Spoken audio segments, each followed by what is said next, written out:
کیا نمازی کے سامنے سے گزرنے کی ممانعت ساری مسجد کے لیے ہے؟ 7 صفوں کا بھی کہا جاتا ہے کہ آپ 7 صفوں کے بعد گزرنا چاہیں تو گزر سکتے ہیں، یا سجدے کی جگہ کے بعد سے گزرنا اسلام میں جائز ہے؟ اور اگر نمازی نے سترہ رکھا ہوا ہے تب اس کی کیا حد ہونی چاہیے؟ یہ دہلی سے سرائے خلیل سے سوال آیا ہے، سنتے ہیں سوال۔ السلام علیکم۔ وعلیکم السلام۔ بھائی ایک مسئلہ پتہ کر کے بتاؤ مولانا شکیل سے، کسی سے، مولانا شکیل احمد بھیٹی کا تذکرہ ہے۔ نماز کے آگے سے نکلنے کا جو مسئلہ رہتا ہے جی بھائی کتنی دوری پر ہے کہ ہم اٹھ کے جا سکتے ہیں؟ اگر بالکل ہمارے پیچھے ہی ہماری والی سب کے بالکل پیچھے ہی کوئی ہمارے پیچھے نماز پڑھ رہا ہے تو کیا ہم اٹھ کے جا سکتے ہیں؟ اگر جا سکتے ہیں تو کیوں جا سکتے ہیں؟ اگر نہیں جا سکتے تو کتنی دوری سے جا سکتے ہیں؟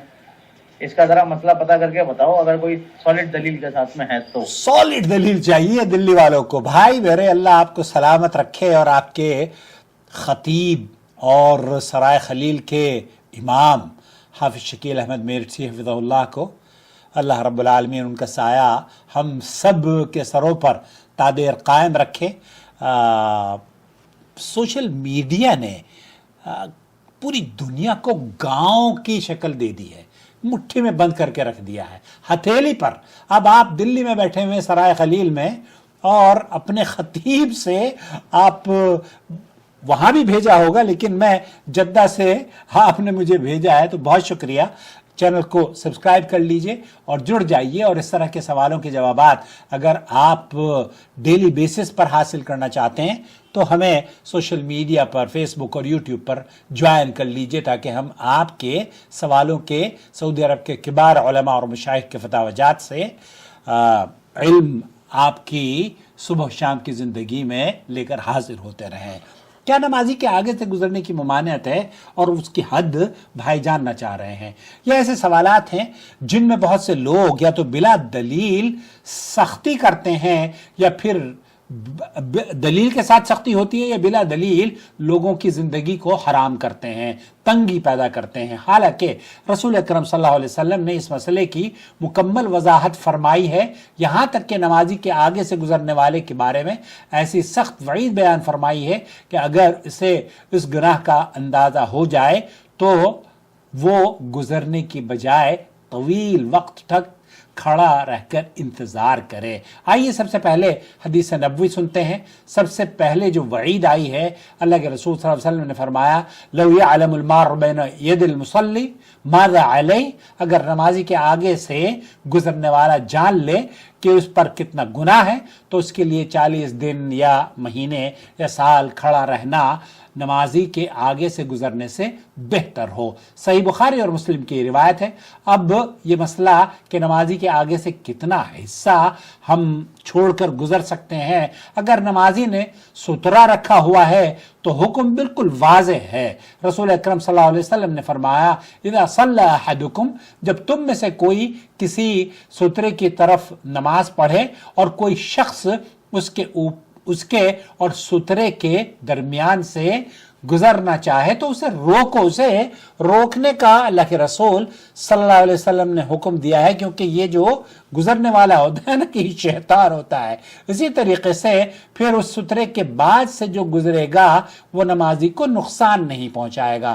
تو نبی کریم صلی اللہ علیہ وسلم نے یہ حدیث بالکل واضح بیان کرتی ہے کہ سجدے، آپ کے قدم اور سجدے کی جو جگہ ہے جہاں پر آپ سجدہ اپنا سر رکھتے ہیں، اللہ کو سجدے میں دعا کرتے ہیں سبحان ربی الاعلیٰ، اور اپنی دعاؤں میں ہمیں بھی یاد رکھیے گا۔ بہرحال تو اگر نمازی نے سترہ رکھا ہوا ہے تو سترہ اور نمازی کے درمیان گزرنا منع ہے، لیکن سترے کے آگے سے اگر کوئی گزرنا چاہے تو فاصلہ کم ہی کیوں نہ ہو، وہ دیکھیں سترہ اگر آپ نے رکھا ہے تو قدموں اور سترے کے درمیان نہیں گزرنا چاہیے، اور اگر کوئی گزرتا ہے تو روک دینا بھی چاہیے۔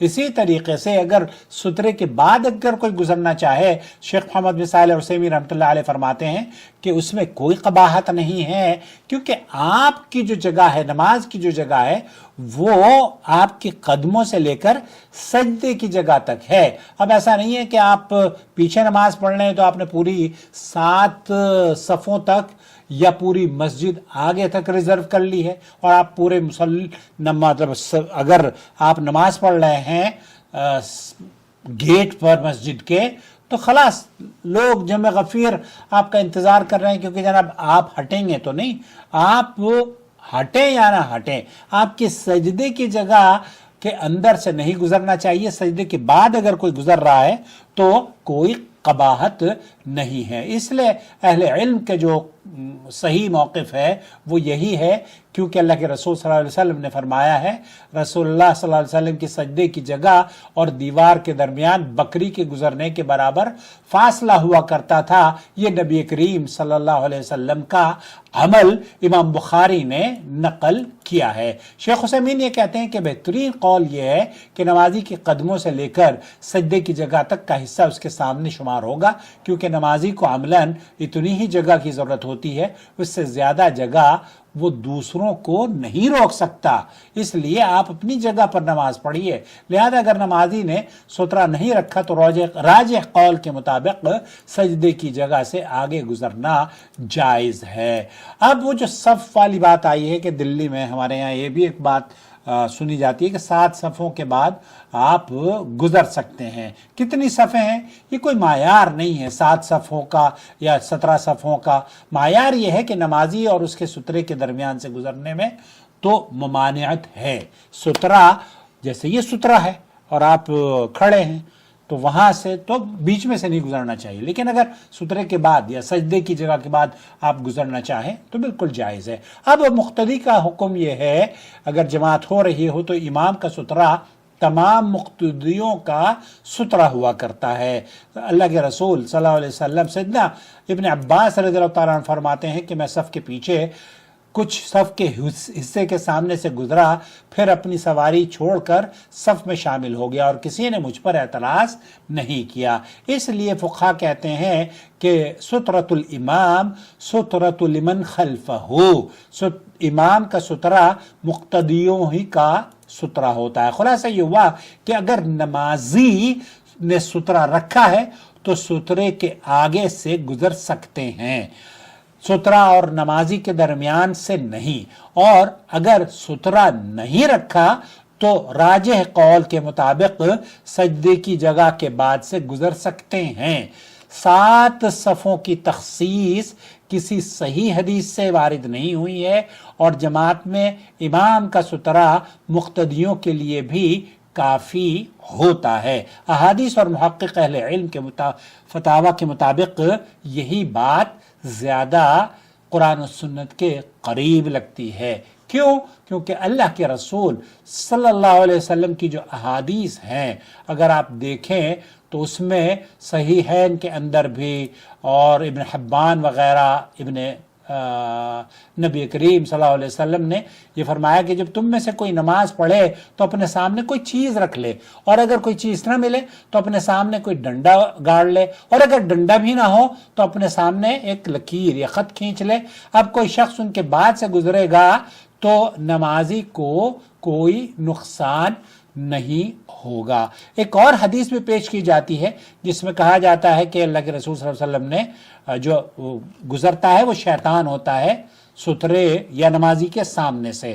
تو اس لیے آپ کو اور ہمیں بچنا چاہیے، اور وہ حدیث یہ ہے کہ جب تم میں سے کوئی کسی ایسی چیز کی طرف نماز پڑھے جو اسے لوگوں سے سترہ دے رہی ہو، پھر کوئی شخص اس کے آگے یعنی اس کے اور سترے کے درمیان سے گزرنا چاہے تو اسے روکے، اگر وہ نہ روکے تو اسے مزید سختی سے روکے، کیونکہ وہ شیطان ہے۔ اہل علم نے اس حدیث کی شرح میں 2 مشہور توجیحات بیان کی ہیں۔ اس کا مطلب یہ ہے کہ اس کا عمل شیطان والا عمل ہے، کیونکہ وہ جان بوجھ کر نمازی کی عبادت میں خلل کر رہا ہے۔ بعض علماء نے فرمایا کہ اس وقت شیطان ہی اس کام پر اسے ابھار رہا ہوتا ہے۔ دوستو، بھائی اور بہنوں، آپ دیکھ رہے ہیں نو ٹی وی جدہ، پلیز چینل کو سبسکرائب کر لیجئے اور دیکھتے رہیے، اور اگر آپ چینل کو سپورٹ کرنا چاہیں تو ہماری ویڈیوز دوسروں کے ساتھ شیئر کریں۔